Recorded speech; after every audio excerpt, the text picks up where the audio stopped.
నమస్తే సార్. నమస్తే అమ్మా. సార్ మనమైతే మ్యారేజ్ సిరీస్ స్టార్ట్ చేసాం కదా. 2 వీడియోస్ అయితే అయిపోయాయి. 1 డేట్లో మ్యారేజ్ చేసుకుంటే వాళ్ళ జీవితం ఎలా ఉంటుంది, 2 డేట్లో మ్యారేజ్ చేసుకుంటే వాళ్ళ జీవితం ఎలా ఉంటుంది అని ఎంతో చక్కగా తెలియజేశారు. ఇప్పుడు 3 డేట్లో మ్యారేజ్ చేసుకుంటే వాళ్ళ జీవితం ఎలా ఉంటుంది, ఎలా మలుపులు తిరుగుతుంది, ఈ మ్యారేజ్ డేట్ సరైందే అంటారా? ఒకసారి తెలియజేయండి. సరైనది అయితే కాదు, చెప్తాను. ముఖ్యంగా ఈ మ్యారేజ్ డేటు ఏం చేస్తుందంటే 3 అంటే మనకి 3, 12, 21, 30 ఇది కదా. ఈ 3 ఏం చేస్తుందంటే గురుడికి సంబంధించిన డేట్. గురు జూపిటర్. ఓకేనా. ఇక్కడ 1+2 చేస్తే అంటే మంచి డేటే కదా, మంచిది కాదా? గురుడు ఎక్కడ మంచి గోల్డ్ లో ఉన్నప్పుడు అది వేరే దగ్గర మంచిది, మ్యారేజ్ డేట్ సరిపోదు, మంచిది కాదు. ఇక్కడ 21 కూడా 3, 30 ఇట్లా ఏం జరుగుతుందంటే ఒకవేళ 3లో మ్యారేజ్ అయింటే కనుక డైరెక్ట్ 3 కాబట్టి 3కి గురుడు ఏంటి, గురుడికి చాలా ఆవేశం ఉంటుంది. ఎందుకు ఆవేశం ఉంటుంది? ఆయన మంచి జ్ఞాని, లోకంలోనే అందరికీ నేర్పించేవాడు. గురువు పెద్ద జ్ఞాని కాబట్టి కోపము ఆవేశం అనేవి చాలా ఎక్కువ ఉంటాయి, స్పీడ్ ఎక్కువ ఉంటుంది. ఒక శిష్యుడు ఏదైనా అడిగితే దాన్ని రిపీట్ చేసినప్పుడు ఆల్రెడీ టీచర్స్కు అది ఐడియా ఉంటుంది, చూసేవాళ్ళు ఎవరైనా టీచర్స్ ఉంటే. ఆవేశం ఏదైతే ఉందో ఈ నంబర్లో వస్తుంది. స్పీడ్గా మాట్లాడడం, స్పీడ్గా గొడవలు పడడం, భార్యాభర్తలు ఏదన్నా చిన్న చిన్న విషయాలకు కూడా ఇది చాలా స్పీడ్ చేస్తుంది, ఇబ్బందికరం కూడా చేస్తుంది.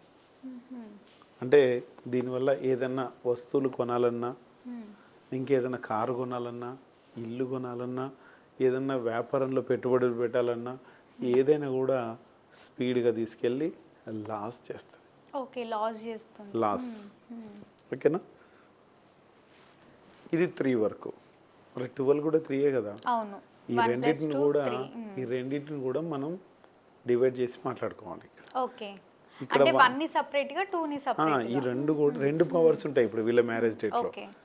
ఇప్పుడు 1, 2 ఇక్కడ 1 పవర్ బాగుంటుంది, 2 పవర్ కిందికి లాగేస్తుంది.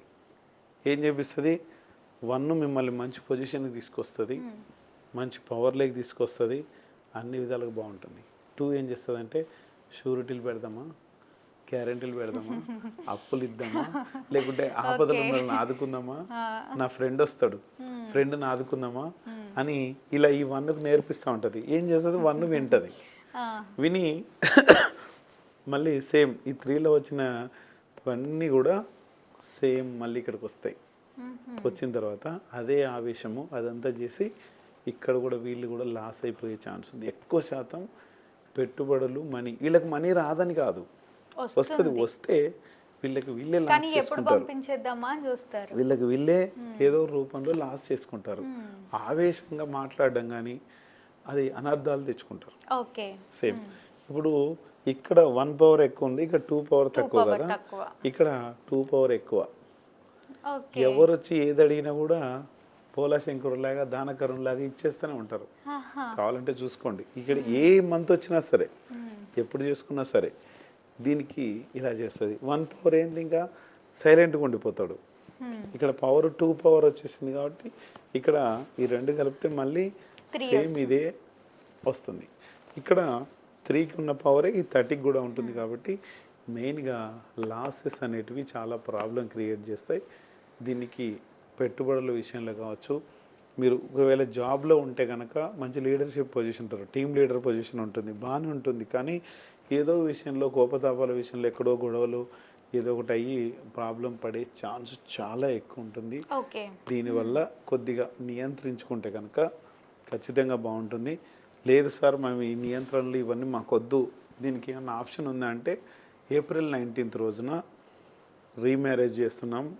19/4/2026 రోజున ఎవరైనా కావాలంటే మీది ఏ ఇయర్లో అయినా సరే రీమ్యారేజ్ చేసుకుంటే మంచిది. ఒకవేళ మళ్ళీ ఫస్ట్ మ్యారేజ్ కూడా ఎవరన్నా నిశ్చయం చేసుకుంటే మార్చుకోండి, దానికి సంబంధించిన డేటు టైమింగ్స్ అవన్నీ నేను ఇస్తాను. ఓకే. దీనికి సంబంధించి మీరు చేసుకోవచ్చు, మీ ఇంటి దగ్గర ఏం చేసుకోవచ్చు, లేదంటే మేమే ఫంక్షన్ హాల్స్ ఇవన్నీ హోమాలకు సంబంధించి ఇవన్నీ చేస్తున్నాము. లేదు సార్ మేము చాలా ఏజ్డ్ అయినాం సార్, మేము ఈ మ్యారేజ్లో జస్ట్ మేము పాల్గొంటాము, దీనికి మనం ఏమేం చేస్తామంటే ఒక గణపతి హోమం, విఘ్న గణపతి హోమం, విఘ్నాలన్నీ లేకుండా అది మ్యారేజ్ చేసే టైంలో ఈ 19/4/2026 రోజున లేదా August 19/8/2026 రోజున ఇది చేస్తున్నాము. ఈ రోజున ఏం చేస్తామంటే ఫస్ట్ విఘ్న గణపతి హోమంతో మ్యారేజ్ తంతు అనేది స్టార్ట్ అవుతుంది. ఆ తర్వాత ఈ మ్యారేజ్ అయిపోతుంది. అంటే వీళ్ళకి సంబంధించిన తాలిబొట్టు కావచ్చు, దండలు కావచ్చు, మెట్టెలు కావచ్చు, ఇవన్నీ యాజ్ యూజ్గా మ్యారేజ్ లాగానే జరుగుతుంది. ఆ తర్వాత వీళ్ళకు భూవరాహ పాశుపత హోమం అని ఇంకొకటి ఉంటుంది. దీంట్లో ఏమన్నా భూములకు సంబంధించింది మీరు పెట్టుబడులు పెట్టింటారు, పెట్టుబడులు పెట్టడం కానీ ఇవన్నీ కూడా ఏదన్నా ఉంటే కనుక దాంట్లో కవర్ అవుతాయి. తర్వాత సత్యనారాయణ కథ ఉంటుంది. ఈ తర్వాత భూవరాహ పాశుపత హోమం తర్వాత సత్యనారాయణ కథ ఉంటుంది. ఇది నేను ఎందుకు చెప్పానంటే ఈ 3 గణపతి హోమము, భూవరాహ పాశుపత హోమం, సత్యనారాయణ కథలో పాల్గొనాలంటే ఒకవేళ మేము ఏజ్డ్ ఎక్కువైనాం అంటే కనీసం ఒక 1 year 6 months ఆ పవర్ ఉంటుంది. ఆ పవర్ని కొద్దిగానే క్రియేట్ చేసుకోవచ్చు. లేదు సార్ రీమ్యారేజ్ చేసుకుంటాం, మాకు ఇంకా ఏముంది ఇదంతా చేసుకున్న తర్వాత అంటే రీమ్యారేజ్ రిజిస్ట్రేషన్ చేసుకోండి, దానికి ఎంత అవుతుంది ఏంటన్నది నేనే మీకు క్లియర్గా చెప్తాను. కింద నంబర్ నాదే కాబట్టి ప్రాబ్లం లేదు. ఓకే, అదేమ్మా చూసుకొని చేసుకోవచ్చు. తప్పకుండా సార్. 3 date మ్యారేజ్ చేసుకుంటే వాళ్ళ జీవితం ఏ విధంగా ఉంటుంది, రీఇన్స్టాలేషన్ ఎలా చేసుకోవాలి అని ఎంతో చక్కగా తెలియజేసినందుకు ధన్యవాదాలు.